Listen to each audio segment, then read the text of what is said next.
कि विदेशी मार्केट हमारे हैंडीक्राफ्ट को किस किस कदर प्यार करता है और अपने घर में वो हमारा हैंडीक्राफ्ट लगाना लग्जरी समझता है।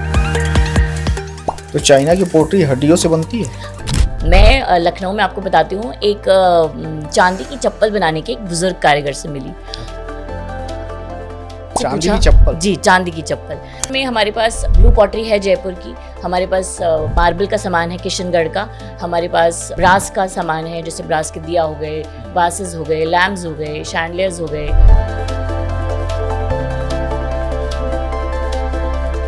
अब मैं धीरे धीरे हैंडक्राफ्ट साड़ीज भी इंट्रोड्यूस करने जा रही हूँ। आपके जलसा घर में सबसे मिनिमम रेंज का क्या प्रोडक्ट है?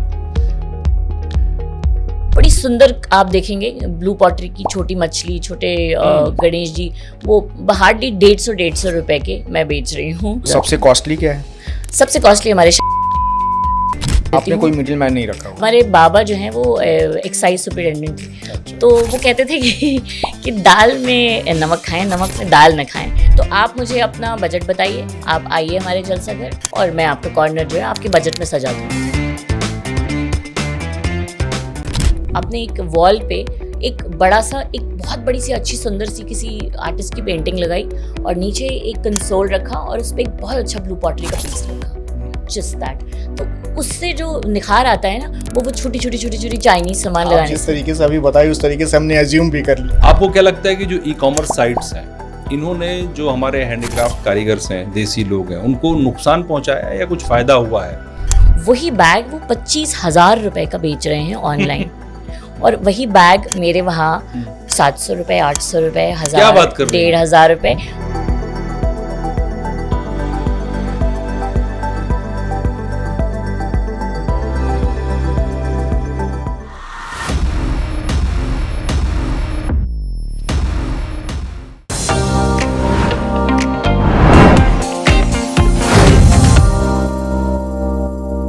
नमस्कार, पॉडकास्ट वाला पर आपका स्वागत है। मैं धर्मेंद्र द्विवेदी और मेरे साथ अभिषेक कुमार नीलमणि है। नमस्कार अभिषेक, हमने हर इशू पर अब तक पॉडकास्ट किया।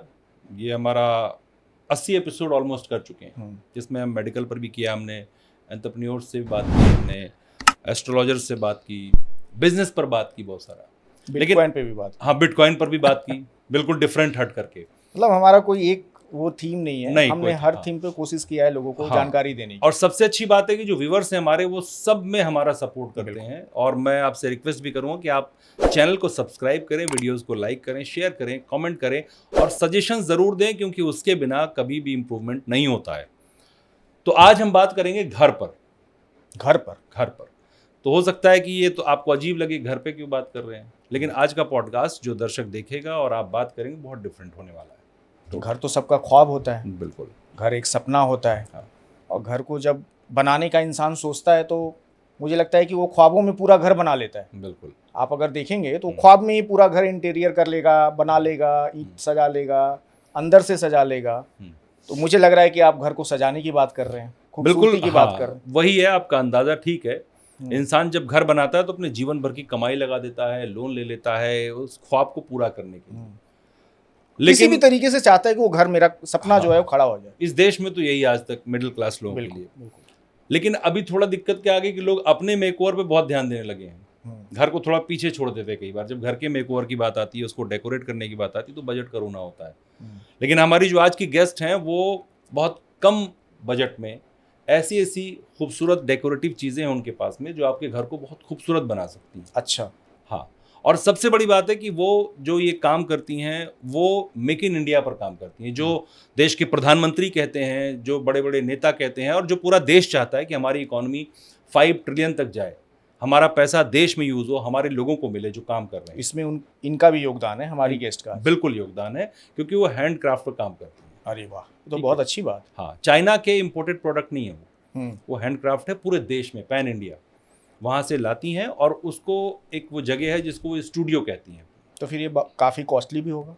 नहीं, वो रीजनेबल है, मैं कॉस्टली नहीं कहूँगा। ये एक धारणा बनी हुई है, एक हमारा नैरेटिव है कि हैंडक्राफ्ट है तो महंगा ही होगा, लेकिन चीज़ें अच्छी भी मिलती हैं और रीजनेबल प्राइस कहना बेहतर होगा उसके लिए। ठीक है। तो उनके स्टूडियो का नाम है जलसा घर, और जो गेस्ट हैं हमारे उनका नाम आरती अवस्थी है। बहुत स्वागत है आपका पॉडकास्ट वाला पर। बहुत बहुत स्वागत है आपका। Thank you. आरती जी, जब घर बनता है तो किसी ने बना लिया, कोई बना रहा है, तो खूबसूरती तो दोनों को चाहिए होती है। जिसका बना हुआ उसके मन में भी होता है थोड़ा और अच्छा कर दूं कोई आए तो नए और पुराने घर में आपका यानी आपके स्टूडियो जलसा घर का क्या रोल है, कहाँ से शुरू होता है, क्या करती हैं आप? तो जलसा घर का रोल तब शुरू होता है जब आपका बंगला तो न्यारा बन गया, जी। आपने अपने सेविंग हम सब ने सेविंग करना शुरू किया है, इकोनॉमी में भी उछाल आया है, लोगों को ने इंटीरियर डिज़ाइनर्स हायर करने शुरू करे हैं और अपने घर को खूबसूरत बनाने की कोशिश करते हैं। तो अब इंटीरियर डिज़ाइनर जब आपका घर बनाकर ख़त्म कर देते हैं तो वो आपका मोटा मोटा बजट ले जा चुके होते हैं, आपके पास सजाने के लिए अब पैसे नहीं बचते हैं। तो जनरली मैंने देखा है जब इंटीरियर डिज़ाइनिंग कंप्लीट हो जाती है, आपके वॉल्स डेकोरेट हो जाते हैं, आपका सोफ़ा आ जाता है, बेड आ जाता है, तो लोग कहते हैं कि अब थोड़ा थम जाते हैं। लाइट्स, वासेस, शैंडलियर्स जो घर में आत्मा डालने का काम करता है वो फिर जलसा घर करता है, क्योंकि हमारे पास प्रीमियम क्वालिटी का हैंड क्राफ्टेड होम डेकोर है जो पूरे देश से मैं एक एक पीस खुद लेकर आती हूँ और उससे जो है आपके घर में आत्मा डाल देती हूँ। तो हमारा रोल वहीं से शुरू होता है जहाँ एक इंटीरियर डिज़ाइनर का रोल ख़त्म हो जाता है। तो ये प्रीमियम क्वालिटी जो है तो ये कॉस्टिंग में ज़्यादा होता होगा या कम होता होगा या बजट में होता होगा? देखिए, हैंड क्राफ्ट को जनरली ना लग्जरी से जोड़ते हैं और लग्जरी को पैसे से जोड़ते हैं। तो मैं आपको बताऊं, जब मैं आर्टिस्ट से मिलती हूँ और उनकी कलाकारी देखती हूँ और मैं ये देखती हूँ कि वो कितनी मेहनत करके एक पीस को बनाते हैं। फॉर एग्जांपल, जब मैं जयपुर गई और मैंने ब्लू पॉटरी बनते हुए देखी तो वो ब्लू पॉटरी एक सेरेमिक वास भी बनता है और एक ब्लू पॉटरी भी बनती है, बट ब्लू पॉटरी में आपको कई तरह के एमैल्गमेशन करके आप एक एक पीस बनाकर जोड़ के एक एक पीस जो है 15-15 दिन में बनता है। तो अब आप अगर ये कहें कि इसमें मेहनताना नहीं होगा, ये महंगा नहीं होगा, तो ये तो उन आर्टिस्ट के साथ अन्याय होगा, वो महंगा ही होगा। लेकिन अब यहाँ पर जलसा घर थोड़ा मार्जिन अपना कम करेगा, आर्टिस्ट को उसका मेहनताना देगा और आप तक चीज़ें अफोर्डेबल दामों में लाने की कोशिश करेगा। तो ये आपको ये लगता है कि ये जो हैंडीक्राफ्ट का बाज़ार है, एक समय ऐसा था या अभी भी मे भी हो सकता है कि चाइना ने पूरा कैप्चर कर रखा और उसके पीछे जो हमारी पूर्व की सरकारें उनका भी कहीं ना कहीं कोई रोल हो? देखिए, मैं जर्नलिस्ट हूँ तो ब्लेम कल्चर में विश्वास नहीं रखती हूँ, बट हाँ, कहीं ना कहीं चाइना ने आज कल जो है हमारे बाज़ार को तो भर ही रखा है और स्पेशली क्योंकि वो सस्ता है और क्वालिटी में कमज़ोर है, इसलिए जो हमारा मास वर्ग है वो उसके लिए वो अफोर्डेबल है, उसके लिए रीच जल्दी है उसकी। और वो शायद बहुत बड़ी शॉप पर जाकर डेकोरेटिव पीस ना ले पाए तो वो छोटा सा बल्ब या छोटी सी लाइट लाकर अपना घर सजाने की कोशिश करता है और यहाँ चाइना ने पूरा मार्केट ख़राब कर दिया है, नो डाउट ख़राब कर दिया है। लेकिन अब मुझे ऐसा लगता है कि कंज्यूमर थोड़ा सा अवेयर हो रहा है जब से मेक इन इंडिया आया है, जब से मतलब मुझे लगता है इंस्टाग्राम और जो उस पर जो ज्ञान चल रहा है और हैंडीक्राफ्ट को लेकर जो लोगों की अवेयरनेस है अब थोड़ी बड़ी है और चाइना कहीं ना कहीं पीछे हट रहा है। पिछले साल पता है आपको दिवाली पे चाइनीज़ सामानों का विरोध किया गया तो चाइना को सिर्फ एक साल से करीब 70 से 80 हज़ार करोड़ का नुकसान हुआ। बिल्कुल हुआ है चाइना। लेकिन एक्चुअली क्या है कि चाइना की दिक्कत क्या है कि वो आपके यहाँ शहर में नहीं, मेट्रोज में नहीं, बी टाउन, सी टाउन, गांव तक घुस गए उसके प्रोडक्ट। घुस गए।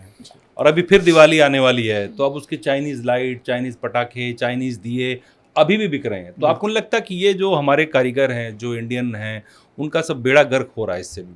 तो आर्टिस्ट एक्चुअली परेशान है क्योंकि उसको उसका मेहनताना नहीं मिल रहा है। अभी एक्सपोर्ट बाज़ारों में जो स्पेशली जो आप डिज़ाइन देते हैं वो बनाकर वो आर्टिस्ट उनको तो दे देते हैं, लेकिन अब जो छोटा आर्टिस्ट है जो एक्सपोर्टर्स के साथ नहीं काम कर रहा है उसकी थोड़ी सी प्लाइट है इसमें कि उसको उसका मेहनताना नहीं मिल रहा है, तो कहीं ना कहीं आर्टिस्ट परेशान है।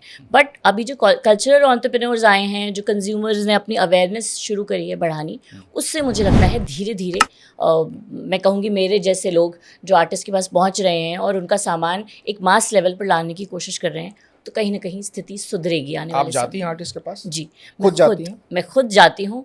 कई लोग बोलते हैं कि रिटेल स्टोर है, मैंने जर्नलिज्म छोड़ के कभी भी ये नहीं सोचा कि मैं एक रिटेल स्टोर की फाउंडर के नाम से जानी जाऊँ। मुझे लगता है कि खुद जाना, आर्टिस्ट के साथ बैठना और फिर देखना कि वो क्या लाता है, तब कहीं ना कहीं आप उसके साथ जस्टिफिकेशन करते हैं और तभी वो चीज़ लाकर आप अपने वहाँ जब रखेंगे तो उसकी एक अलग वैल्यू होगी। अभिषेक, आपको बता दूं मैं आरती जी के बारे में कि इन्होंने करीब करीब 2 डिकेड्स तक एक बड़े लीडिंग न्यूज़ चैनल में काम किया है। अच्छा। और उसके बाद इन्होंने अपना पाथ चेंज किया, जैसे हमने चेंज किया ऐसे आरती जी ने किया। और ये बहुत अच्छी बात है कि जो लेडीज़, जो महिलाएं हैं हमारे देश की, वो एंटरप्रेन्योरशिप में आ रही हैं और कुछ ऐसा करने की कोशिश कर रही हैं जो देश की इकोनॉमी को सपोर्ट कर रहा है। ये बहुत पर बड़ी बड़ा बात है। मुश्किल है लेडीज को ये लोगों को बताना कि हम हॉबी से थोड़ा आगे बढ़ के प्रोफेशनल काम कर रहे हैं और इकोनॉमी में सपोर्ट करने की कोशिश कर रहे हैं। वरना जनरली जब औरतें इस तरह का कोई एंटरप्रेन्योरशिप वेंचर शुरू करती हैं तो लोगों को लगता है कि ये हॉबी है। मुझसे भी लोग कहते हैं कि ये हॉबी है, तो मैं बोलती हूँ नहीं, अब पूरा प्रोफेशन है और मेरी कोशिश है कि मैं आर्टिज़न को सपोर्ट करूं और इकोनॉमी में भी। हो सकता है सामने वाला ये भी सोचता हो कि हॉबी है, कुछ दिन करेगी, हॉबी जब पूरी हो जाएगी उसको लगेगा कि अब हो गया तो उसके बाद ये बंद करके चली जाएंगी। ऐसे लोग भी सोचने वाले बिल्कुल सोचते होंगे। अब हम अगले सवाल पे आते हैं। मैं जब पॉडकास्ट के लिए पढ़ रहा था तो देखा कि जो हैंडीक्राफ्ट का बाजार है वो 2023 में भारत में, इंडिया में 4,000 मिलियन डॉलर का था, ठीक। और एक अनुमान लगाया जा रहा है कि 2032 में वो 8,000 मिलियन डॉलर का हो जाएगा। तो इससे के लिए आप किसको क्रेडिट देंगे? ये कैसे संभव है? ये क्रेडिट, जैसे मैंने आपको बताया, ये क्रेडिट कॉम्बिनेशन है।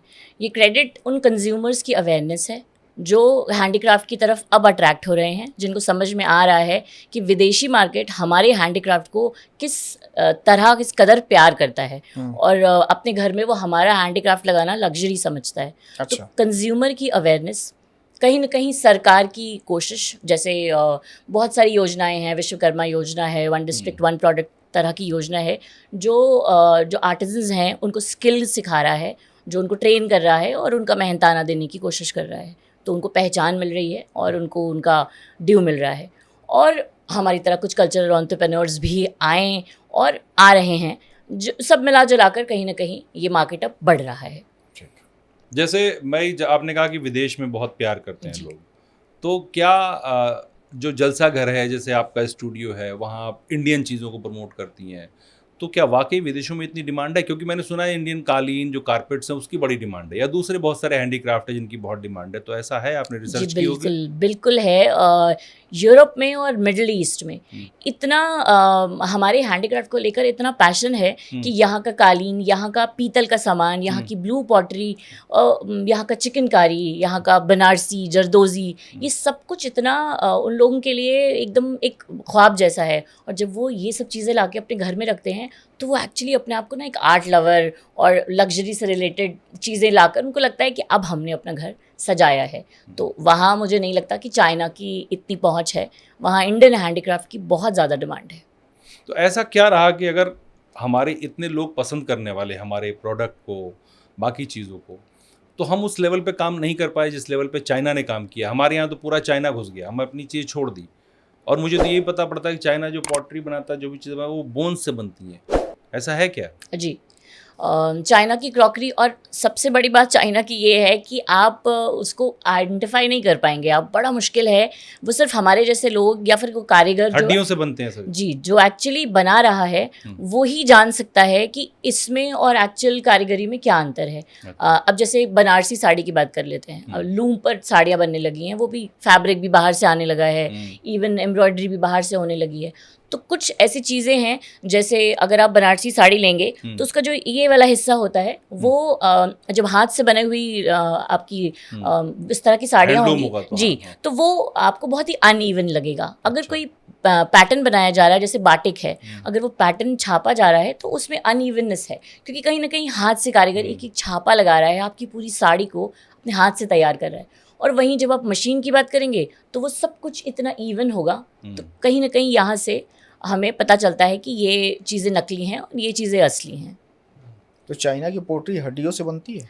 हड्डी से तो नहीं बनती होगी, आई एम श्योर। अब चाइना के पास इतनी टेक्नोलॉजी है कि एक्चुअल हड्डी तो मुझे नहीं लगता चाइना यूज़ करता है, बट हाँ, वो बोन चाइना जो पुराने ज़माने से चला आ रहा है उसको कहीं ना कहीं हड्डी से जोड़ देते हैं, बट मुझे नहीं लगता कि वो हड्डी है। मैंने कहीं पढ़ा था कि वो कोई भी चीज़ वेस्ट नहीं करता चाइना। अच्छा, हड्डी भी यूज़ कर हड्डी भी यूज़ कर लेता है।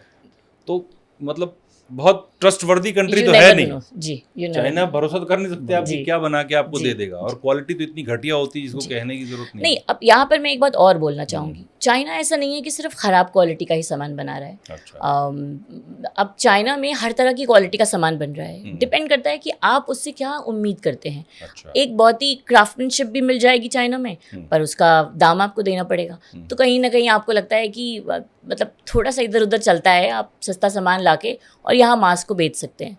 तो ऐसा नहीं है कि चाइना सिर्फ ख़राब सामान ही बनाता है। आई एम श्योर चाइना में बहुत सारे ऐसे ब्रांड्स हैं जो चाइना से चीज़ें बनवा रहे हैं। अभी वो चला भी था, एक पूरा मुहिम चली थी। तो एक्चुअली वो क्राफ्ट्समैनशिप भी है उनके पास। डिपेंड करता है आपको क्या चाहिए।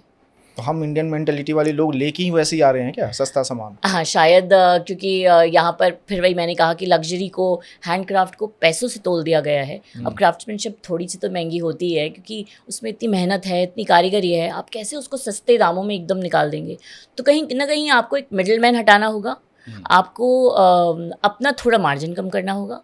तो इस तरह से आप यहाँ की चीज़ों को भी मतलब थोड़ा सस्ता कर सकते हैं, फिर आपको चाइना से लाने की ज़रूरत नहीं पड़ेगी। आपको क्या लगता है कि आने वाली सरकार, जो अभी सरकार है, मौजूदा सरकार, वो सरकार इसको प्रमोट कर रही है हैंडीक्राफ्ट को? जी, क्योंकि सरकार वन स्टेशन वन प्रोडक्ट, ये मैंने सुना है। जी, उससे कुछ फ़ायदा हुआ है आपके आर्टिस्ट या कारीगर को? जी बिल्कुल फ़ायदा हुआ है। मैं खुद जब आर्टिस्ट से मिलती हूँ, जैसे उत्तर प्रदेश की हूँ मैं, तो जरदोज़ी हो गया, आपका मीनाकारी हो गया, आपकी गुलाबी मीनाकारी है, आपका चिकनकारी है। इस तरह की जो क्राफ्ट्समैनशिप है, ये वहाँ पर जीआई टैग दिया है सरकार ने, जो कि उनका पेटेंट बना दिया है। मतलब जरदोज़ी अब आप एक ही जगह से लेंगे तो वहाँ का पेटेंट है, वो उनका है। कहाँ का है? चिकनकारी आपकी लखनऊ की है की जी, जरदोज़ी बनारस की है, आपका जो गुलाबी मीनाकारी है वो भी बनारस की है।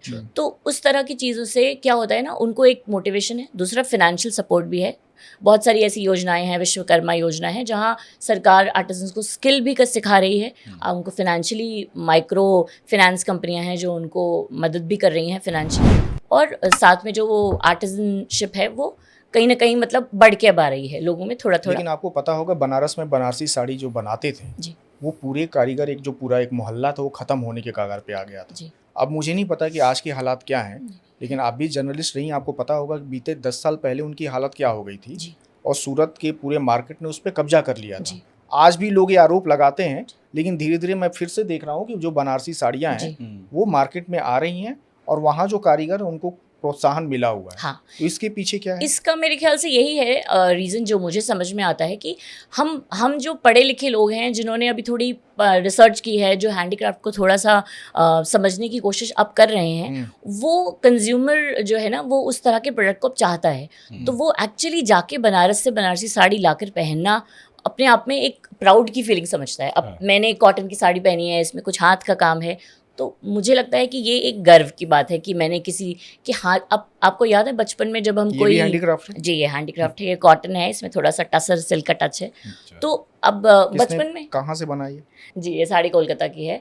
और कोलकाता में जैसे बहुत सारे छोटे छोटे डिस्ट्रिक्ट्स हैं जहाँ पर अभी भी लोग हाथ से काम कर रहे हैं, और जयपुर में बगरू है, कोलकाता में शांतिपुर है, बहुत सारे ऐसे डिस्ट्रिक्ट्स हैं जो अभी भी वहाँ पर रिवाइवल चल रहा है। इसको रिवाइवल मूवमेंट बोल सकते हैं आप।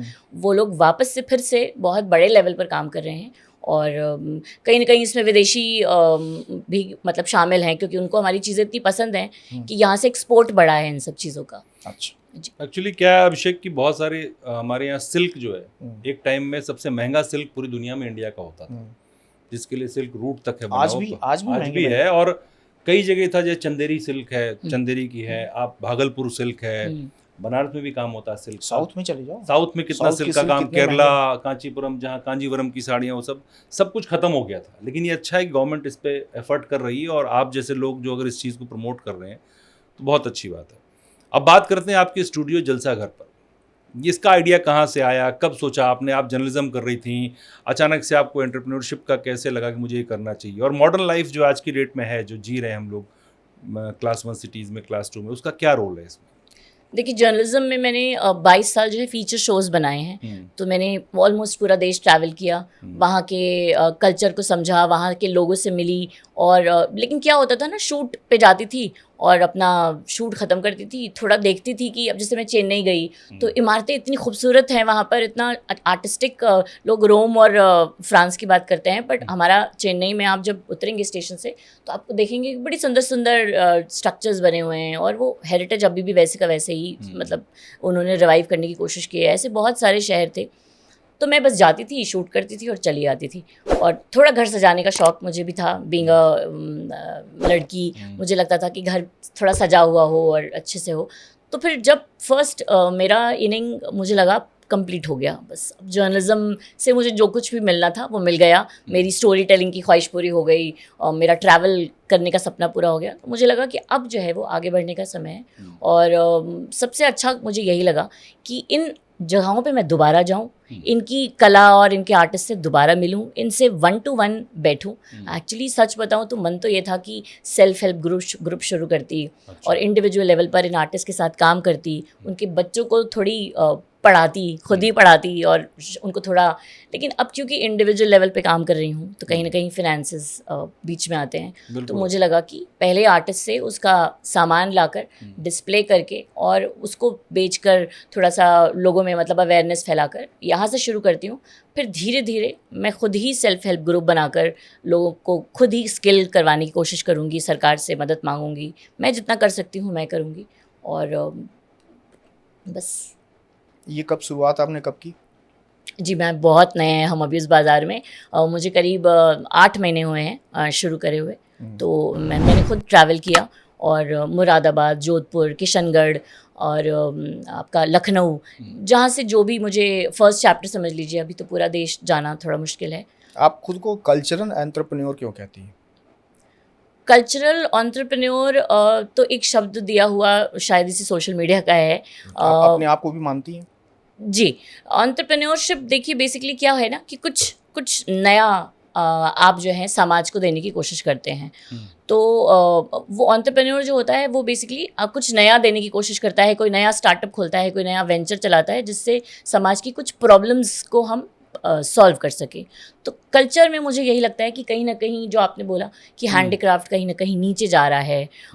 ऐसे बहुत सारे बड़े ब्रांड्स हैं जो हमारे देश के भी नहीं हैं और वो हमारा ही सामान हमको बेचते हैं और वो भी भारी दामों पर बेच रहे हैं। तो मुझे लगता है कि इस ट्रांजिशन को अगर मैं मतलब इसमें मैं साथ दे पाऊँ और मैं ये कर पाऊँ तो मुझे लगता है कि फिर ये एंटरप्रेन्योरशिप जर्नी एक्चुअली होगी। तो आप जब ट्रैवल कर रही थी, आपने बोला कई बार कि मैं ट्रैवल की, तो ट्रैवल की तो आपने सबसे ज़्यादा क्या देखा, क्या नीचे जा रहा है जो आप बार बार कह रही हैं नीचे डाउनफॉल था, आपने आर्टिस्ट को मेहनत मतलब उनका मेहनताना देने की कोशिश की, तो आपने क्या देखा वहाँ पे, ऐसा क्या देख लिया कि आपको लगा कि नहीं मुझे यही करना है?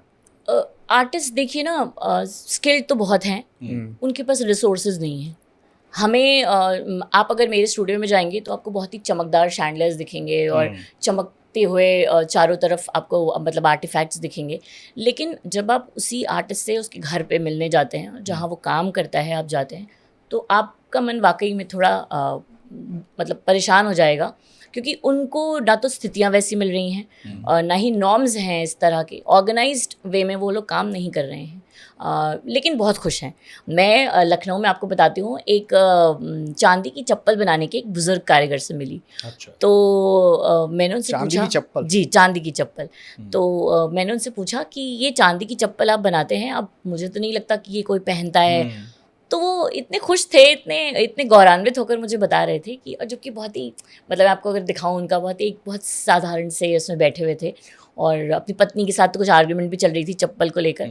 तो बड़े खुश थे और बड़े गर्व से बता रहे थे कि उनके बाबा और फिर उनके उसके पिताजी, उन सबसे वो जनरेशनल स्किल वो लेकर आए हैं और वो बड़े खुश हैं चांदी की चप्पलों को बनाकर। कभी कभी मिलता है ऑर्डर, ऐसा उन्होंने बोला। और उन्होंने बोला अल्लाह की मेहर है कि हमारा रोज़ी रोटी चल जाता है। बट उनकी आंखों में इतनी चमक थी वो बनाकर हमें दिखाते हुए कि हम ऐसे बनाते हैं, हम ऐसे कूटते हैं, हम ऐसे काव करते हैं, और वाकई इतनी खूबसूरत थी वो चप्पल।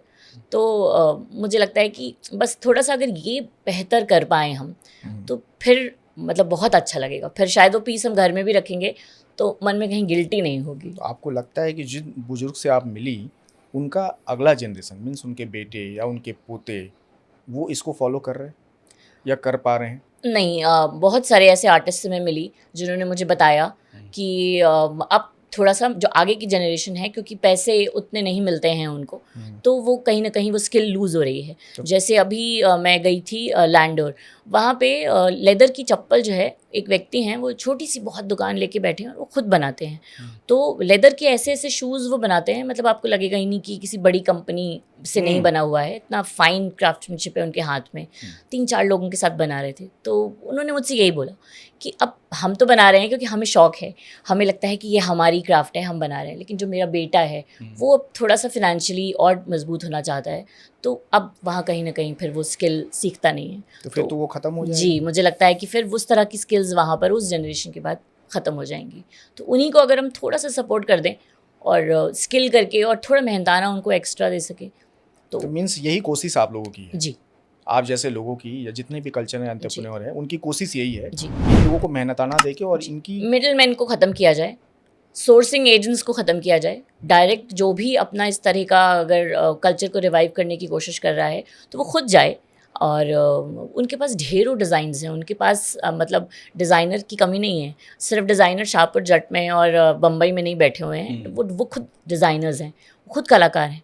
तो उनको जाके उनसे डायरेक्ट बनवाए, उनके साथ बैठे, उनको समझे और उनको जो थोड़ा बहुत हेल्प इंडिविजुअल लेवल पर दे सकता है वो दे, फिर वो पीस उठा के लाए। तो आई एम श्योर मतलब हमारे भारत में इतनी सारी कलाएं हैं कि अगर वो सब रिवाइव हो जाती हैं तो शायद हम सबसे मतलब आगे ही हैं हमेशा। जहाँ हर कोस पे पानी बदल जाता है वहाँ तो बहुत सारी चीज़ें कल्चर तो बदलता ही होगा। तो आपके जलसा घर स्टूडियो में क्या क्या प्रोडक्ट हैं जो आप हैंडीक्राफ्ट के हैं? जी, वो क्या क्या प्रोडक्ट आप कहाँ कहाँ से लाते हैं? जलसा घर में अभी आप समझ लीजिए शुरुआत तो मैंने पूरे देश से लाने की है, लेकिन अभी फिर मैंने बोला इंडिविजुअल कैपेसिटी में कर रही हूँ, मुझे कोई फंडर नहीं है, तो मैं अपने इंडिविजुअल कैपेसिटी में, आप चैप्टर 1 या एपिसोड 1 मान लीजिए मेरा, मैं अभी राजस्थान और उत्तर प्रदेश भी पूरा नहीं एक्सप्लोर कर पाई हूँ। राजस्थान में जोधपुर का लकड़ी का काम हो गया, मुरादाबाद में पीतल का काम हो गया। अच्छा, यहाँ मैं आपको एक बात और बताना चाहूँगी, अब ऐसा नहीं है कि मुरादाबाद में सिर्फ पीतल मिलता है, जोधपुर में लकड़ी मिलती है, सहारनपुर में लकड़ी मिलती है। अब कहीं ना कहीं देखिए कुछ तो रिवाइवल हो रहा है, सरकारों की तरफ से मदद है या कंज्यूमर की तरफ से डिमांड बढ़ी है बाज़ार में। मुरादाबाद में पूरी इंडस्ट्री है, आप कांच भी मुरादाबाद में पाएंगे, आप पीतल भी पाएंगे, आप वुड भी पाएंगे। ऐसे ही फिरोज़ाबाद से मैं कांच की चूड़ी और कांच के ग्लास लेने गई तो वहाँ भी पीतल का सामान है। मतलब इंडस्ट्री बढ़ रही है, लोगों को रोज़गार बढ़ रहा है, मिल रहा है।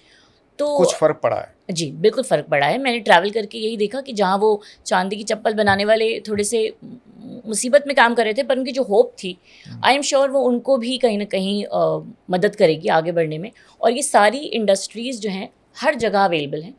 तो मैं कांच का ब्लू पॉटरी हो गया आपका फिरोज़ाबाद का कांच का हो गया सामान, और बहुत ही आर्टिस्टिक पीस है। कभी आप लोग आएंगे तो देखेंगे, आपको जलसा घर में जाकर ऐसा लगेगा कि सच में हाथ से बनाया हुआ, चारों तरफ जो शैंडलियर्स भी हैं वो भी चाइनीज़ नहीं है, वो इंडियन है।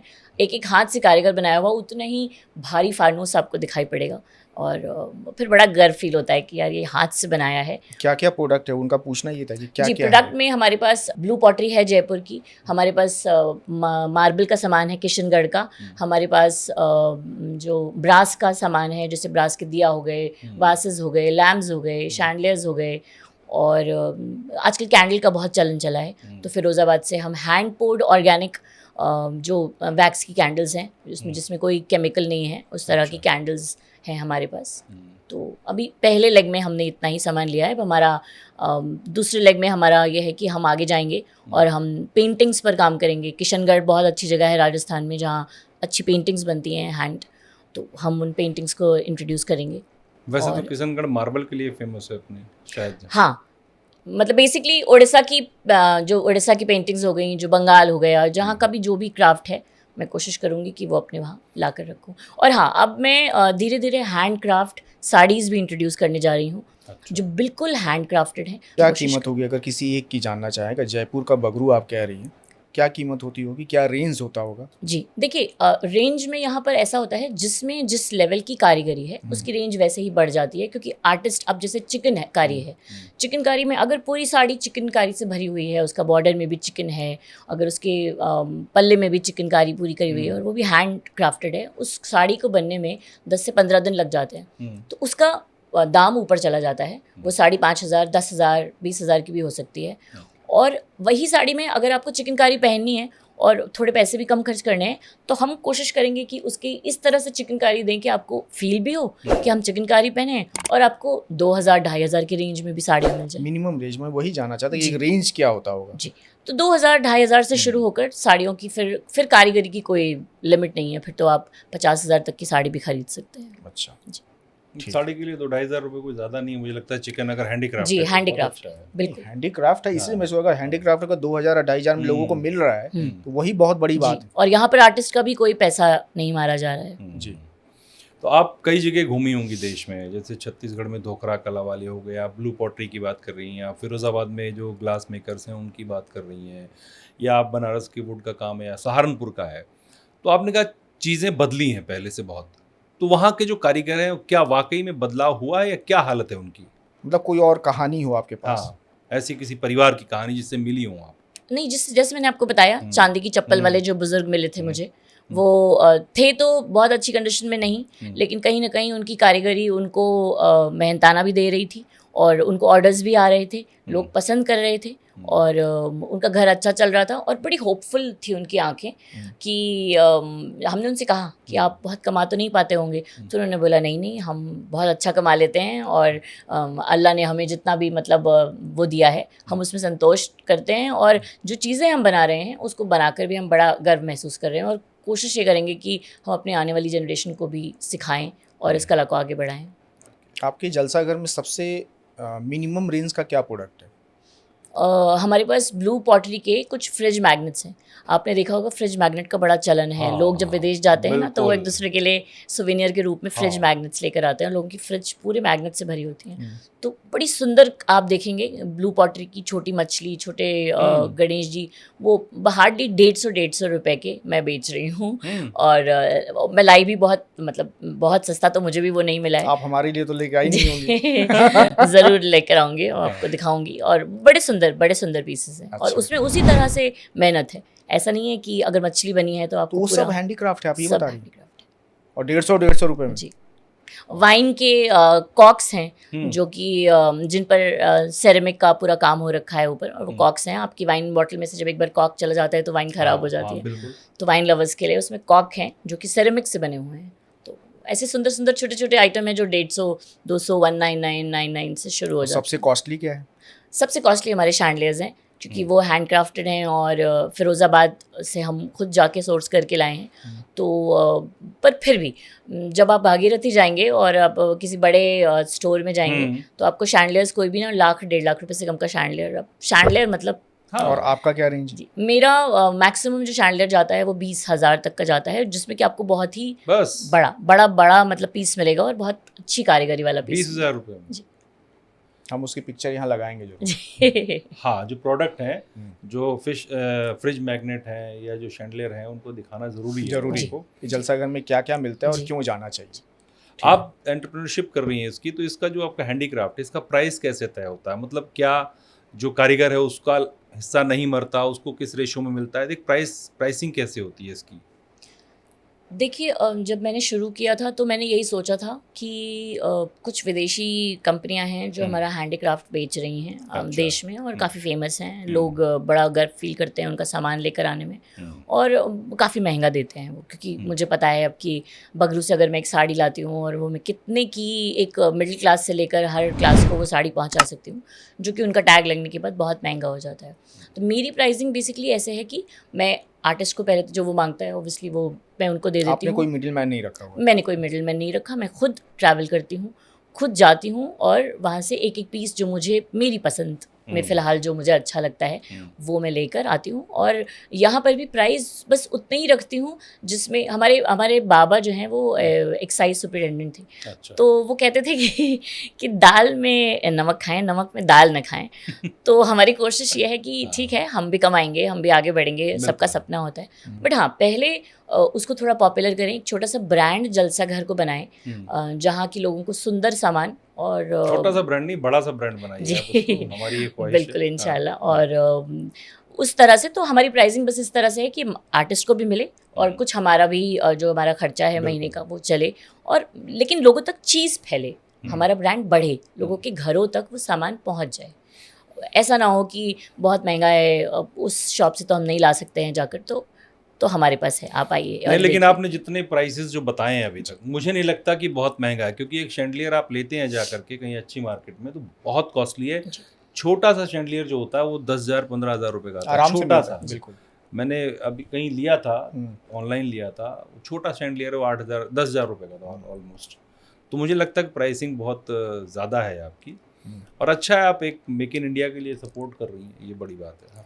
अब हम एक डायरेक्ट सवाल आपसे करते हैं, मुझे मेरा घर सजाना है, आप कितने पैसे में सजा दोगे? प्राइस एरिया वाइज होगा, प्रोडक्ट वाइज होगा, चाहे एक कमरा भी सजाना हो तो क्या कर सकती हो आप, कैसे सजा सकती हो आप? देखिए, इंटीरियर डिज़ाइनर नहीं हूँ मैं, तो एक कोई बजट नहीं देती हूँ मैं कि आप मुझे 10 लाख रुपए दीजिए और मैं आपका घर सुंदर बना दूँगी। मेरा काम, मैंने जैसे बोला, आत्मा डालना है, तो आप मुझे अपना बजट दीजिए, मैं जलसा घर से आपको, आपका जैसे ये कॉर्नर सजाना है तो मैं आपको उसी बजट में उतना ही सुंदर हर हैंडक्राफ्टेड पीस आपको उस कॉर्नर को सजा के दूंगी। ये तो काम एक तरह से इंटीरियर डेकोरेटर का ही हो, घर तो सज गया ना, नहीं, आत्मा तो आप ही डाल रही हैं जी। इंटीरियर डिजाइनर आपको शेल्फ बना के दे देते हैं, इंटीरियर डिजाइनर आपको अलमारी बना के दे देते हैं, आपका बाथरूम बना देते हैं, और वो सुंदर नहीं दिखेगा ना, सुंदर तो सामान रखने से होगा। जी, तो आप मुझे अपना बजट बताइए, आप आइए हमारे जलसा घर, आप मोस्ट वेलकम है। हमारा स्टूडियो है, इसीलिए हमने एक्सपीरियंस सेंटर बनाया है। अच्छा। हम ऑनलाइन भी जा सकते थे कि मतलब हम ऑनलाइन में अपना बेचना शुरू कर देते, तो मैं इंडिविजुअल कैपेसिटी पे शायद उतना पैसा भी ना खर्च होता, बट मैंने एक एक्सपीरियंस सेंटर बनाया है जहाँ आप आएंगे और चीज़ों को, पीस को खुद हाथ से छू के देखिए। जब मैं कह रही हूँ कि 4 पीस के ब्लू पॉटरी बना के जोड़े गए हैं, तो आप वो खराशे फील कर पाएंगे कि हाँ, ये किसी ने हाथ से जोड़ी हैं। तो उस तरह के पीसेस ला के और मैं आपका कॉर्नर जो है आपके बजट में सजा दूँगी, जो भी बजट होगा हमारा। जी, जो भी बजट होगा आपका। तो आपके पास आके सबसे पहले क्या करना है, कहाँ आना है? सेक्टर 144 में मैंने शुरुआत करी है, नोएडा जलसा घर, नोएडा में, और इसके अलावा शाहपुर जाट में है मेरा, दिल्ली में स्टूडियो है, और बहुत जल्दी अभी हम देहरादून जाने की प्लानिंग कर रहे हैं। और कोशिश मेरी यही है कि 2 टियर शहरों में धीरे धीरे हैंडीक्राफ्ट को लग्जरी बना दिया जाए। कोई इंसान पंजाब से, कोई लखनऊ से, कोई चंडीगढ़ से, कोई साउथ से, कोई बिहार से, कोई यूपी के किसी और कोने से अगर आपसे कांटेक्ट करना चाहे और आपके प्रोडक्ट लेना चाहे, जी बिल्कुल, आपकी सर्विस लेना चाहे, जी बिल्कुल, ये कैसे पॉसिबल होगा फिर? ये पॉसिबल ऐसे होगा कि जो हमारा एक्सपीरियंस सेंटर है उसके अलावा अब हम ऑनलाइन पर भी काम कर रहे हैं। तो ऑनलाइन पर भी हमारी कोशिश रहेगी कि हम कुछ वीडियोस डालें, कुछ टेस्टिमनीज डालें ऑनलाइन, जिसको कि लोग देखकर समझें कि हम जाकर खुद से काम करके ला रहे हैं चीज़ों को। मुझे लगता है धर्मेंद्र जी, हम लोग जो नंबर देंगे ना, उस नंबर पे भी आरती जी से कई लोग कांटेक्ट करेंगे, बिल्कुल करेंगे। अब ये तो जरूरी नहीं है कि वो आ पाए। अब कोई बनारस का आदमी आपके सेक्टर 144 नोएडा आने जाने में जो उसका खर्चा हुआ उतना खर्च नहीं कर सकता, लेकिन वो हो सकता है कि आज के ज़माना फास्ट है, कोई वीडियो कॉल से आपको कॉर्नर दिखाए, कोई जगह दिखाए कि मैंने ये नया घर बनाया और इंटीरियर डेकोरेटर तो हो गया। अब हमारा बजट जो वो आपने कहा कि इंटीरियर डेकोरेटर ने तो सारा सक कर लिया, अब कुछ बचा नहीं, तो जो बचा है वो बता दे कि मेरे पास इतना बचा है और इसमें ये हमारा घर सजा दो आप, तो वो भी आप कर सकती हैं। अच्छा, अभी आप बात कर रही थी ऑनलाइन इसकी मार्केटिंग और बाकी चीज़ों की, आपको क्या लगता है कि जो ई कॉमर्स साइट्स हैं, इन्होंने जो हमारे हैंडीक्राफ्ट कारीगर्स हैं, देसी लोग हैं, उनको नुकसान पहुंचाया है या कुछ फ़ायदा हुआ है? और आप किस मोड को बेहतर मानती हैं, ऑनलाइन या ऑफलाइन को? ऑफलाइन ने ऑनलाइन मतलब ई कॉमर्स प्लेटफॉर्म्स ने आर्टिस्ट को थोड़ी ज़्यादा वो तो दी है, रीच तो दी है। मतलब आज जो है छोटा आर्टिस्ट कहीं बैठा हुआ वो अपनी चीज़ जो है डायरेक्ट ऑनलाइन बेच सकता है, तो नो डाउट कहीं ना कहीं मिडलमैन का उसको वो ख़त्म हुआ है और वो ऑनलाइन भी बेच सकता है, तो उसको ज़्यादा लोग देख पाएंगे। थोड़ा कंपटीशन बढ़ जाता है ऑनलाइन से, but I think competition is always good. तो आर्टिस्ट को no doubt e commerce platform से बहुत फ़ायदे मिले हैं। आज छोटी जगहों पर बैठे लोग भी अपना सामान जो है ऑनलाइन बेच रहे हैं, और सबसे अच्छी बात तो ये है कि आजकल इस सोशल मीडिया और इंस्टाग्राम की वजह से उनको खुद सामने आने का मौका मिला है। अभी आप देखिए कि सिर्फ मैं ही यहाँ बैठ के इंटरव्यू नहीं दे रही हूँ या किसी बड़े ब्रांड के लोग ही नहीं, वो खुद भी कैमरा से बात करके आप तक अपनी चीज़ें पहुँचाते हैं, तो आई थिंक ये अच्छा ही है। अब तो ई कॉमर्स के अलावा लोग इंस्टा और यूट्यूब और बाकी चीज़ों पे जब अपने प्रोडक्ट्स को बेच रहे हैं और बिक रहे हैं लोगों को। इंस्टा तो बहुत बड़ा एक प्लेटफॉर्म बन गया है मार्केटिंग का, हर चीज़ का, लोग वहाँ से कांटेक्ट करते हैं और बहुत सारी चीज़ें, मैंने आप देखो ना कितने ब्रांड्स वहाँ प्रमोट करते रहते हैं लोग। तो मुझे लगता है जो बाकी साइट्स हैं, मैं नाम नहीं लूँगा किसी को, उसके बराबर ही इंस्टा खड़ा हो रहा है। हाँ, बिल्कुल। अभी हैंडीक्राफ्ट्स को लेके कुछ मिथ भी है। मिथ ये है कि आपने 1-2 बार बता दिया कि महंगे क्यों हैं, लेकिन 1-2 मिथ और है जैसे मॉडर्न लाइफ जो है ना, इसमें लोग नहीं चाहते कि हैंडीक्राफ्ट वाले घर आए। ऐसा है क्या कि लोग नहीं चाहते? और दूसरा ये भी कि कई जगह ऐसा कहा जाता है कि जो मशीन मेड प्रोडक्ट्स होते हैं वो ज़्यादा मजबूत होते हैं, जबकि हैंडीक्राफ्ट जो होते हैं वो कमज़ोर होते हैं। तो ये 2-4 मिथ्स हैं, महंगे हैं, क्वालिटी कमज़ोर है, और अच्छे घरों में, नए घरों में लोग नहीं रखना चाहते। देखिए, जहाँ तक रही महंगे की सवाल, तो मैंने आपको बता ही दिया कि अगर चीज़ों में इतनी मेहनत लगी है तो मुझे नहीं लगता कि उसको सस्ता लेकर, वो तो उनके साथ एक अन्याय हो जाएगा आर्टिस्ट के साथ, और जो डिज़ाइन भी बना रहा है और काम भी कर रहा है, तो इसलिए थोड़ा महंगा तो होगा, क्योंकि वो बहुत मेहनत से बना है, कारीगरी बहुत लगी है। अब बात रही कि वो मॉडर्न घरों में नहीं काम आता है, नहीं। अब अगर यूरोप और मिडिल ईस्ट जो हमसे तो आगे ही हैं मॉडर्न, जब वो उसको लग्जरी मान रहे हैं, तो धीरे धीरे, मैंने आपको बोला ना कि कंज्यूमर अब धीरे धीरे इस जो ये ग्लोबलाइजेशन हो रहा है ना, इस ग्लोबलाइजेशन की वजह से लोग समझ रहे हैं कि हम ऐसे जीते हैं, वो ऐसे जीते हैं। उनका अब देखिए, हम लोग OTT प्लेटफॉर्म्स पे अंग्रेजी सीरीज़ कितनी पसंद करने लगे हैं, उनका कल्चर, ये ब्लैक कॉफ़ी जो हम आजकल सब पी रहे हैं, ये हमने एक्वायर ही तो किया है। तो मेरे ख्याल से इंडियंस भी, क्योंकि वही बात है ना, आपकी चीज़ होती है तो आप थोड़ी शायद कम वैल्यू करते हैं, जब ग्लोबल लेवल पर जाता है तब आपको समझ में आता है कि हमारी चीज़ों की भी बहुत ज़्यादा, तो बीच में चाइना की वजह से हुआ था कुछ कि सस्ती चीज़ें और सस्ती लाइटें वगैरह आने लगी थी, बट अब फिर से लोग जो है वो हैंडक्राफ्ट की तरफ जा रहे हैं। और मॉडर्न घरों में भी आप देखेंगे, अभी एक नया ट्रेंड चला है कि आप ना छोटी छोटी चीज़ों से अपना घर नहीं सजाते हैं, कि अपनी वॉल हैंगिंग भी लगा दी, आपने एक लाइट भी लगा दी, आपने एक छोटा सा पेंटिंग भी लगा दिया। अभी क्या है कि आपने एक वॉल पे एक बड़ा सा, एक बहुत बड़ी सी अच्छी सुंदर सी किसी आर्टिस्ट की पेंटिंग लगाई, और नीचे एक कंसोल रखा, और उस पर एक बहुत अच्छा ब्लू पॉटरी का पीस रखा, जस्ट दैट। तो उससे जो निखार आता है ना, वो छोटी छोटी चाइनीज सामान लगाने जिस तरीके से अभी बताई उस तरीके से हमने एज्यूम भी कर लिया। वो बहुत सुंदर लगेगा आपका। जैसे आपका सेंटर टेबल है, तो सेंटर टेबल पे पहले तो याद है आपको, वो छोटा सा कुछ रखा होता था, फिर यहाँ कोई पीस रखा हुआ नहीं। सेंटर टेबल पे आप अपनी एक बहुत ही अच्छी सी मेमोयर, अपने घर की, अपनी यादों की एक एल्बम बनाइए बड़ी सी, उसको बीच में रखिए, और उसके ऊपर एक छोटा सा पीतल का वास रखिए, बड़ा सा वास रखिए, और कुछ खुशबू वाली कैंडल रख दीजिए। तो बस वो जो 3 एलिमेंट आपने बनाए हैंड क्राफ्टेड, और आपकी मेमोरीज वाली बुक, तो वो आपका जो सेंटर टेबल है ना, वो बहुत ही लग्जरियस लगेगा, और रादर देन कि आप छोटा छोटा चीज़ों से उसको सजाएंगे। नहीं, मैंने क्या देखा कि हैंडीक्राफ्ट का मार्केट बहुत बढ़ा है अभी। पिछले दिनों मैं गया था, मैंने आपको बताया ना, $8,000 मिलियन 2032 तक। हाँ, लेकिन उसमें 2-3 दिक्कतें हैं। जैसे अभी आरती जी ने कहा कि हम लोग हमारा कल्चर बाहर पसंद कर रहे हैं, तो हमारे यहाँ क्या, इंडिया में क्या शो ऑफ किए विदेश से है, ये अमेरिका से लाए, ये हम फ्रांस से लाएँ, ये लंदन से लाएँ। तो हमारे अंदर वो सोच है अभी, जो गुलामों की थी ना, कि अंग्रेज़ जो थे वो बैटर यूज़ करते, जो बाहर से आया वो अच्छा है, तो ये चीज़ हुई है। लेकिन बदलाव क्या देखा मैंने, मैं अभी गया था हैदराबाद, तिरुपति, वहाँ एक मैं शॉप में गया, वहाँ इतने अच्छे हैंडीक्राफ्ट, मतलब इतनी बड़ी बड़ी पेंटिंग्स, विष्णु जी के दशावतारम की इतनी बड़ी लकड़ी की पेंटिंग, और वो शायद 5 लाख रुपए की थी, और आदम कद पेंटिंग थी लकड़ी की, और इतनी खूबसूरत हाथी, पेंटिंग्स, मूर्तियाँ, मतलब गजब का कलेक्शन। आपको याद होगा, हम लोग केरल में भी एक जगह ऐसी गए थे। हाँ, गए थे। ध्यान है आपको, कितनी सुंदर मूर्ति हमने लकड़ी की देखी थी, हैंडीक्राफ्ट की। हाँ, उससे कई गुना बड़ी मूर्ति मुझे वहाँ मिली। अच्छा, आंध्रा में, तिरुपति में। ठीक है। तो मुझे देख के लगा कि, और लोग लेके जाते हैं ऑर्डर्स बाकायदा, वो फ़ोन पर बोलते हैं, आपको होम डिलीवरी फ्री है उनकी। वाह।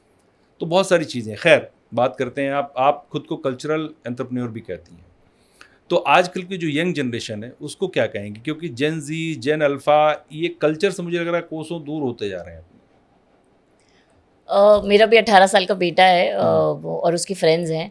अभी हमारी बात हो ही रही थी कि जेन जी जो है वो अभी कल्चर से दूर जा रहा है। मुझे नहीं लगता है कि वो कल्चर से दूर जा रहे हैं, मुझे ऐसा लगता है कि उनकी उम्र है कल्चर एक्सप्लोर करने की, तो वो हर तरह का कल्चर एक्सप्लोर कर रहे हैं। वो अकॉस्टिक गिटार भी बजा रहे हैं, वो सितार भी देख रहे हैं। अब मेरा बेटा, मुझे विश्वास नहीं था कि वो किशोर कुमार का वो तेरे प्यार का गम सुनेगा, और मेहंदी हसन की ऐसी गज़लें जो मैंने नहीं सुनी थी आज तक, और वो विदेशी गाने भी सुनता है। वो जैसे हम ब्रायन एडम्स सुनते थे, ऐसे ये लोग भी अभी एमिनेम सुन रहे हैं। और बट मुझे लगता है वो कल्चर एक्सप्लोर कर रहे हैं धीरे धीरे। उनकी अपब्रिंगिंग अगर ऐसी है, उन्होंने अगर घर में अपने देखा है कि इंडियन को कितना सेलिब्रेट किया जाता है, तो आई एम श्योर वो पलट के वापस यहीं आएंगे।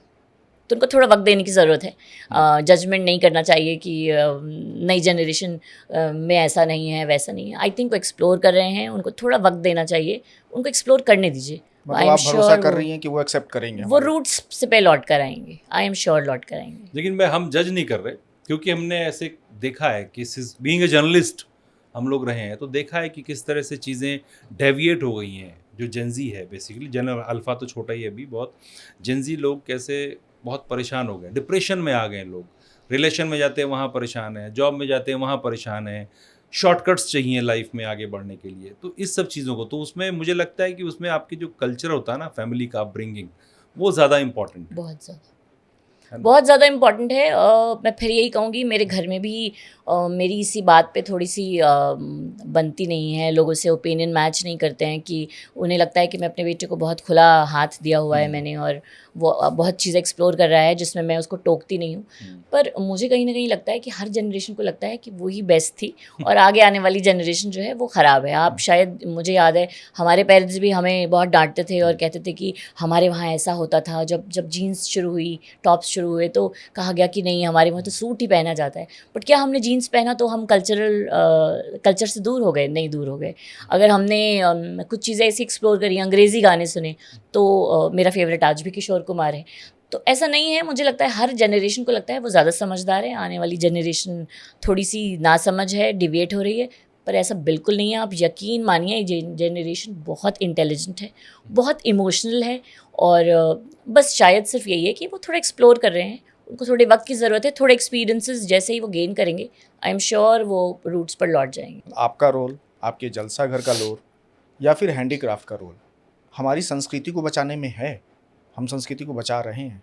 जी बिल्कुल, संस्कृति को ही बचा रहे हैं। जब हम देश दुनिया में घूमकर आ जाते हैं, और मैंने आज जैसे आपको बताया कि वहाँ की इमारतें, और हमारे चेन्नई में जो मैंने कल्चरल हेरिटेज देखा, जो मैंने जो हमारे लखनऊ का है, मैं उत्तर प्रदेश की हूँ तो लखनऊ का है, आप बनारस जाइए वहाँ की गलियाँ हैं, तो वो जो खान पान है, जो पहनावा है, जो बोली है, जो गीत हैं, संगीत है, वो सब कल्चर का पार्ट है।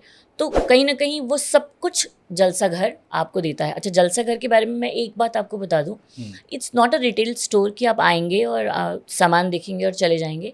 मैंने एक छोटा सा स्पेस भी लिया है, जिसमें मेरी कोशिश ये रहेगी कि मैं एक छोटी सी कम्युनिटी डेवलप करूं, जहां पर अगर मैं चिकनकारी बेच रही हूं तो मैं स्पेशली अपने खर्चे पर उन चिकन के कारीगरों को बुलाऊंगी और एक छोटा सा महोत्सव लगाऊंगी, जिसमें आप वाकई में उस आदमी को चिकन बनाते हुए वो कैसे धागों से जोड़ता है, बहुत अच्छी बात होगी, वो दिखाएगा।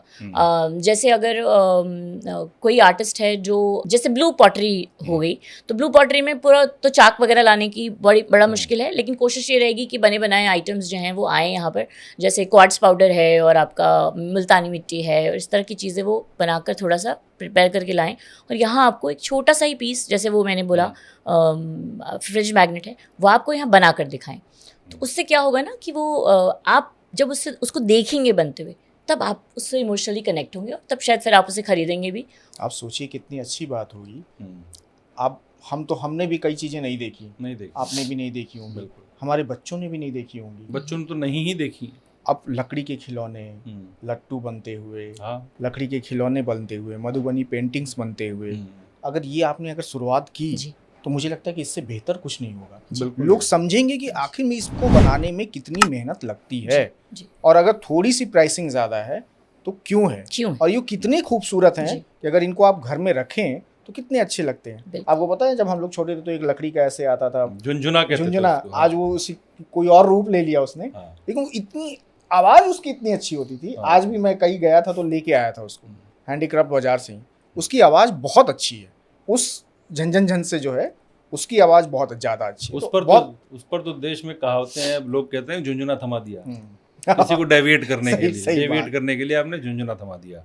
अब अभी जेंजी की बात कर रहे थे, अभी एक बच्ची आई थी मेरे वहाँ अपनी माँ के साथ कुछ सामान खरीदने। आपको याद है हमारी दादी नानी क्रोशिया का एक वो बनाती थी, मैट बनाती थी, मेज पोस्ट बनाती थी, और वो बच्ची वो क्रोशिया का मैट बना रही थी, छोटी सी बच्ची थी, 10 साल की होगी। तो मैंने उसको बोला, बेटा तुम, तो बोली हाँ आंटी मुझे क्रोशिया बहुत पसंद है। तो सोचिए ना, 10 साल की बच्ची तो अल्फा जनरेशन हो गया, और वो क्रोशिया बना रही है। अगर मेरी नानी ने जो बनाया था और वो बना रही है, तो कहीं ना कहीं जा रही है ना रूट पर वापस, क्रोशिया पसंद आ रहा है आप ये ना बहुत उसे। बड़ा काम करेंगे अगर ये चीज़ें देखने को मिले, जी। तो मुझे लगता है कि हर कोई के लिए बहुत बड़ा काम हो। एक्चुअली लोग देखते नहीं तभी जानते नहीं हैं, क्योंकि इस समझते नहीं मेहनत है ना को वही। अभी जो जनरेशन है बहुत फास्ट है, जी। उसको नहीं पता कि कितनी मेहनत लगती है कोई चीज़ बनाने में किसी को, क्योंकि सब कुछ रेडीमेड है आजकल। तो सबको 2 मिनट में चाहिए, इंस्टेंट सब कुछ मिल जाए, खाना मिल जाए, घूमना मिल जाए, जी। कहीं भी जाना। मेरा एक सवाल ये है कि जैसे हम कल्चरली बहुत रिच है इंडिया, बाहर भी हैंडीक्राफ्ट होते हैं, तो दोनों में फ़र्क क्या दिखता है आपको? जो विदेशों में हैंडीक्राफ्ट्स भी होते हैं वो अपने कल्चर करते हैं, तो हम उनसे डिफरेंट कैसे हैं? अपने प्रोडक्ट जो हैं, हमारी जो कलाकारी है, जो चीज़ें हैं, आपको लगता है फ़र्क इंडिया बेटर है या बाहर की चीज़ें बेटर? मुझे लगता है इंडिया बेटर शायद इसलिए है क्योंकि वो जैसे वो कोस कोस पर पानी बदले हाँ। और उस पर बानी बानी बदले बदले, वाला हाँ। है। मेरे ख्याल से हमारे पास वैरायटी बहुत है। अच्छा। बाहर का हैंडीक्राफ्ट भी नो डाउट बहुत सुंदर है। आप मलेशिया और बाली और इंडोनेशिया के फर्नीचर अगर आप देखेंगे, स्पेशली इंडोनेशिया का बाहर का क्राफ्ट भी अगर आप देखेंगे तो बहुत खूबसूरती से वो लोग बनाते हैं। और हमारे देश में शायद हम इतना वैरायटी है हमारे पास, हर स्टेट में। अब सिर्फ उत्तर प्रदेश की बात करें और जीआई टैग की बात करें तो न जाने मेरे ख्याल से 10 ऐसी कलाएँ हैं जिसमें गुलाबी मीनाकारी है, जिसमें चिकन है, जरदोजी है, कि इसको इतना ज़्यादा है कि मतलब आप उससे कंपेयर नहीं कर सकते बाहर के आर्ट को। इसीलिए यहाँ पर वैरायटी इतनी ज़्यादा है, इतनी तरह तरह की चीज़ें। आप बंगाल चले जाइए तो आपको बंगाल में अगर मैं सिर्फ साड़ियों की बात करूँ तो आपको वहाँ पे कहीं का काथा फेमस है, तो कहीं की बाटिक फेमस है, तो कहीं की बगरू प्रिंट फेमस है। मतलब इतना वैरायटी है, इतनी वैरायटी मुझे नहीं लगता। और इसलिए शायद विदेशी जो है हमसे अट्रैक्ट भी होते हैं क्योंकि हमारे पास इतना वैरायटी का कल्चर है कि वो इतना कहाँ एक्सप्लोर करेंगे, कौन से देश में ऐसा अवेलेबल है। तो आपने नॉर्थ ईस्ट को भी एक्सप्लोर किया? वहाँ भी बहुत कल्चर, मतलब वहाँ भी हैंडीक्राफ्ट बहुत अच्छा है नॉर्थ जी। ईस्ट। नॉर्थ ईस्ट अभी मैं जा तो नहीं पाई हूँ, पर मेरी नॉर्थ ईस्ट वालों से बात हो रही थी तो उनका ना, उनकी एक वहाँ पर एक कला बड़ा मशहूर है। वो लोग जो उनके पॉन्ड होते हैं वहाँ पे घास उगती है, तो जो वहाँ के लोग हैं, लोकल लोग, उस घास को सुखाते हैं और फिर उसे ना बास्केट्स वीव करते हैं। अच्छा। तो वो बास्केट वीव करके और फिर उसमें हाथ से एम्ब्रॉयडरी करते हैं। अच्छा। तो वो मैंने मंगाई हैं। कैन की बनी हुई। आपको बैम्बू ग्लास के बियर मग्स मिलेंगे। आपने जनरली बियर मग्स जो हैं वो कांच के ही होते हैं। बैम्बू, एक बड़ा बैम्बू को उन्होंने होल करके और उसको केन से सजाया है और बड़ा सुंदर सा मग है बैम्बू का। तो नॉर्थ ईस्ट भी अपने आप में अमेजिंग जगह है। अभी मैं थोड़ा एक्सप्लोर कर पाई हूँ, बट आई एम श्योर आने वाले समय में मैं ज़रूर जाऊँगी। मतलब आने वाला वक्त ऐसा है कि इनका जो जलसा घर है, आपको उसमें सारे हैंडीक्राफ्ट्स इंडिया के नज़र आने वाले हैं।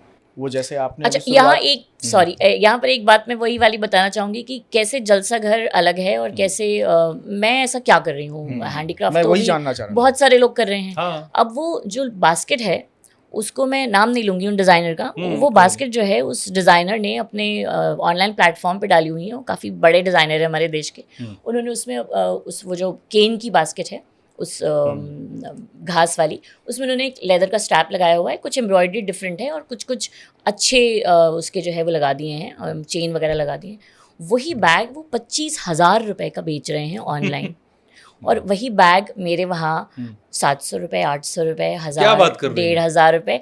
उसमें फ़र्क सिर्फ इतना है कि उन्होंने अपना, अब जैसे चाइना के लोग परेशान हैं कि हमसे ले जाते हैं, अपना चेन लगाते हैं और फिर लास्ट प्रोडक्ट बेसिकली क्या होता है, लास्ट प्रोडक्ट जहाँ पर बनता है एक चीज़ का, वो वहाँ का पेटेंट हो जाता है। फिर तो यही तो लोग बोल रहे हैं ना कि चाइना से बनवाया, लाए और अपना एक छोटा सा चेन लगाया और अपना टैग लगा दिया, क्योंकि लास्ट चेन आपके वहाँ लगी। ऐसे ही उस आर्टिस्ट ने उन बैग्स को लाके और उसमें अपना लेदर का स्ट्रैप दिया है।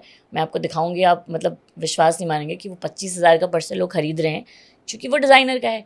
और उस आर्टिस्ट को कितना दिया होगा, हार्डली 100, 150, 200, 300, 400 रुपये, 400-500 रुपये की वो कंडिया मैं खुद लाई हूँ खरीद कर।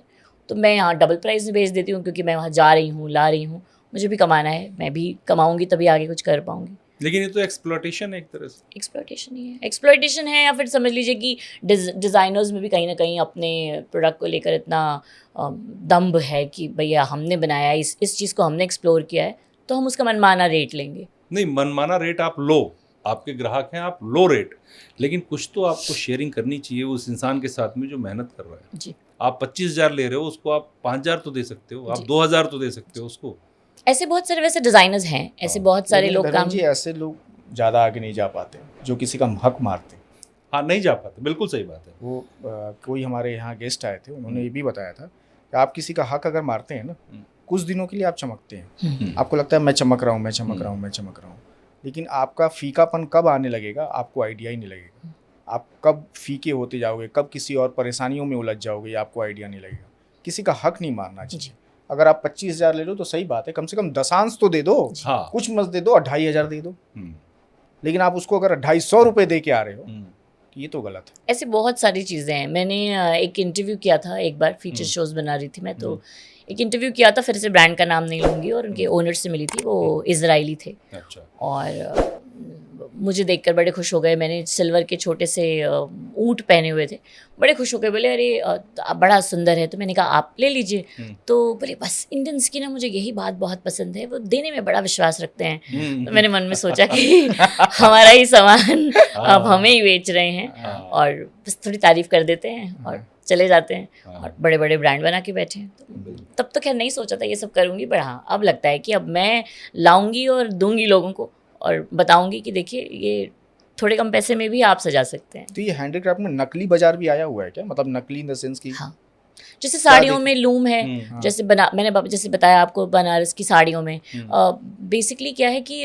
जो पीतल का सामान है, या फिर जो ब्लू पॉटरी है, या फिर जो आप जैसे मैंने नॉर्थ ईस्ट का ये जो बॉन्ड वाला बताया, घास वाला बताया, इसका तो नकली नहीं बन सकता है। बट हाँ जैसे साड़ियाँ हैं, स्पेशली फैब्रिक में बहुत नकलीपना भी है। जैसे बगरू है या फिर बाटिक है, तो बाटिक में क्या है कि वो बनते हैं, खांचे बनते हैं, थापे बोलते हैं उन्हें, उससे वो पूरी साड़ी फैला के उसमें एक एक थापा लगाते हैं, तब वो बनता है। और इसी को स्क्रीन प्रिंट कर देते हैं। आपको पता ही नहीं चलेगा कि वो हाथ का है या वो स्क्रीन प्रिंटिंग है। लेकिन अब वही बात, आप आर्टिस्ट के साथ काम करेंगे तो आप समझ जाएंगे कि वो थोड़ा अनइवन होगा हाथ से बना हुआ, और स्क्रीन प्रिंटिंग आपको एकदम फ्लॉलेस मिलेगा। तो इस तरह से नकली चीज़ें बहुत हैं बाजार में जी, और लोग बेच रहे हैं, लोग खरीद रहे हैं। खरीदने वाले ये सोच के खरीद रहे हैं कि हम तो हैंडक्राफ्ट भी नहीं, और अगर उन्हें पता भी चल जाता होगा तो शायद इसलिए कि वो थोड़ा सस्ता है। अब हैंडक्राफ्ट लेंगे तो फिर थोड़ा दाम देना पड़ेगा आपको। मतलब बेसिकली चाहते हैं लोग उस तरह की चीज़ पहनना जो हैंडक्राफ्ट जैसी हो, यूज़ करना चाहते हैं, लेकिन पैसा नहीं देना चाहते, इसलिए नकली का काम हो सकता है। समझ भी ना पा रहे हो, दोनों चीज़ें हो सकती हैं। दोनों होती हैं, लेकिन जो बना रहे हैं उनको तो पता है ना कि हम गलत कर रहे हैं। हम ये कह के ये पहनने वाला, जो खरीदने वाला है, उसको नहीं पता। हो सकता है वो ये सोच रहा हो हम तो ओरिजिनल खरीद रहे हैं। अभी हमारे दिल्ली में दिल्ली हाट है, आप जानते ही होंगे, पूरा हैंडक्राफ्ट मशहूर है, मतलब देश विदेश सब लोग आके वहाँ से खरीदते हैं। कुछ दिनों पहले मैं दिल्ली हाट गई तो बड़ा अफसोस हुआ देखकर कि बहुत कुछ नकली बन रहा है वहाँ पर, मिल रहा है। पर उनका कहना ये है कि मैम असली चीज़ की तो कोई कीमत ही नहीं दे रहा है।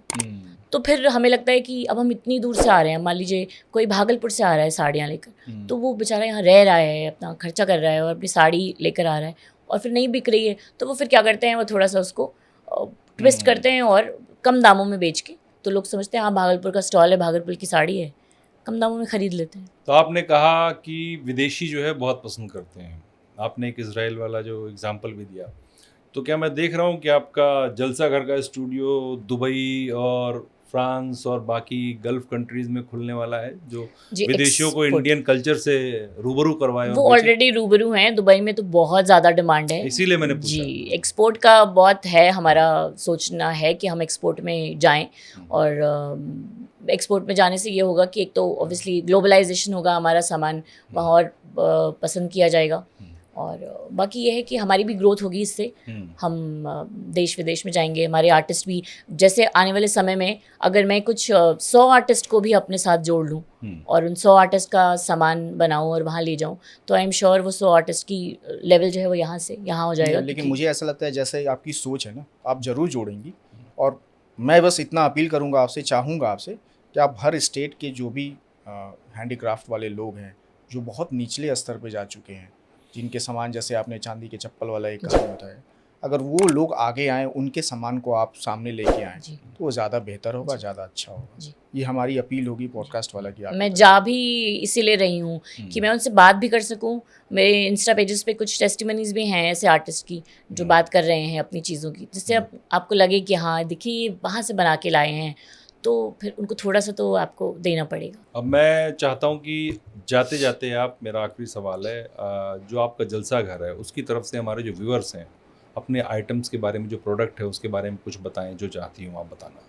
तो जलसा घर बेसिकली एक रिटेल स्टोर नहीं है। जलसा घर एक एक्सपीरियंस सेंटर बनाया है, और जनरली लोग एक्सपीरियंस सेंटर को ये समझते हैं कि वहाँ पे चीज़ें होंगी, आप उन्हें देखेंगे, टच करेंगे और चले आएंगे। बट मेरा एक्सपीरियंस सेंटर जो है वो आर्टिस्ट को खुद लेकर आएगा आपके सामने। कभी कभी एक छोटा सा हम महोत्सव बनाएंगे, कभी हम खाने का कुछ करेंगे जहाँ पर बिहार की भी डिश होगी, जहाँ पर बंगाल का भी खाना होगा। उसी तरह से कभी चिकनकारी के आर्टिस्ट को बुलाएंगे और हम आपको दिखाएंगे कि वो कितनी मेहनत से वो चिकनकारी बना रहे हैं, जिसका आप दाम देने में झिझकते हैं। तो इस तरह का एक्सपीरियंस सेंटर होगा, पहली बात। और पूरा देश पहले जाना ज़रूरी, मतलब पॉसिबल नहीं था मेरे लिए, तो मैंने फर्स्ट चैप्टर में राजस्थान और उत्तर प्रदेश का मोस्टली सामान जो है मैं लेकर आई हूँ। और कुछ अच्छे प्रोडक्ट्स हैं जिसमें ब्लू पॉटरी है, जिसमें पीतल का सामान है, ग्लास का सामान है, इंडियन शैंडलियर्स हैं। आप आएंगे, अगर एक बार एक्सप्लोर करेंगे तो आपको समझ में आएगा कि पूरा उत्तर प्रदेश और राजस्थान भी अभी तक मैं समेट नहीं पाई हूँ, पर मेरी कोशिश यही है कि मैं आने वाले समय में पूरा देश का सामान जो है जलसा घर में लेकर आऊँ आपके लिए। तो जैसा कि आपने बताया कि अभी सिर्फ 2 स्टेट को समेटा है, लेकिन जलसा घर जो स्टूडियो, उसकी ख्वाहिश ये है, उसकी एंटरप्रेन्योर जो है उनकी ख्वाहिश ये है कि एक मिनी इंडिया बने इनके स्टोर में, जहाँ पर पूरे देश का हैंडक्राफ्ट जो है वो मौजूद रहे। और मैं भी रिक्वेस्ट करूँगा कि आप एक बार जाएं, विज़िट करें, और पॉसिबल हो तो आप ज़रूर देखें उन चीज़ों को जो हमारे देश के कारीगर बना रहे हैं, क्योंकि वो पैसा आप जो दे रहे हैं वो यहीं रहेगा, लोगों की भलाई के लिए लगेगा, अपने देश में रहेगा, और ये राष्ट्रभक्ति इससे बड़ी कोई नहीं हो सकती, मुझे लगता है। और अगर ना जा पाएँ हाँ, तो आपके स्क्रीन पे नंबर होगा, हाँ। आप उस नंबर पे कॉल करके आप प्रोडक्ट्स देख सकते हैं, आप मांग सकते हैं कि मुझे क्या क्या प्रोडक्ट्स जो जैसे 150 रुपये में बिल्कुल जो फ्रीज मैग्नेट है, हाँ। या जो 2000 रुपये की साड़ी है, आप वो सब अपने पास मंगा सकते हैं मीन्स इमेज मंगा सकते हैं, देख सकते हैं, भरोसा कर सकते हैं, उसके बाद आप मंगा सकते हैं। बस एक बार एक्सप्लोर ज़रूर करें, मेरा ये कहना है। बहुत शुक्रिया आपका आरती जी, आपने समय दिया। Thank you so और much. हम पॉडकास्ट वाला की तरफ से आपको बहुत विशेष कि आपने जो वेंचर शुरू किया है, जो एंटरप्रेन्योरशिप शुरू की है, बीइंग ए लेडीज़, वो बहुत आगे जाए और हमारे जो देश के लोग हैं हैंडक्राफ्ट करने वाले, उनको बहुत हेल्प मिले। Thank you so much. Thank you. बहुत बहुत शुक्रिया आपका।